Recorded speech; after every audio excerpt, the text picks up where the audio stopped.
Ito mga idol, may testing po tayo na isang machine. Sasaksak natin to.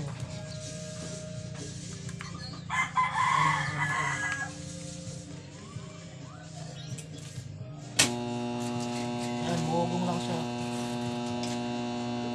Ayan ang bug sa atin. Ito mga idol, testingin natin ang kanyang capacitor kung okay pa siya.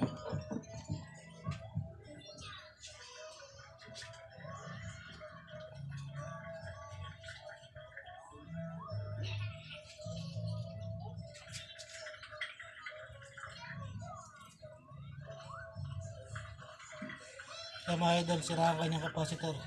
Yan ang problema. Titesting natin, papalitan natin ang ibang capacitor kung gagana siya.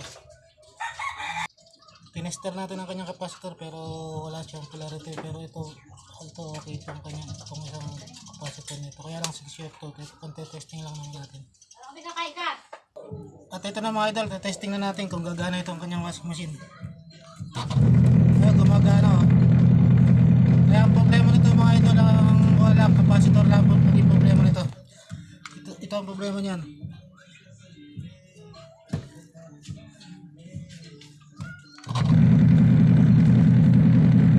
Kaya nang papalitan natin yung kanyang capacitor. Kaya gumagana ang kanyang motor. Ayan. Kaya mga idol, maraming salamat. Thank you for watching.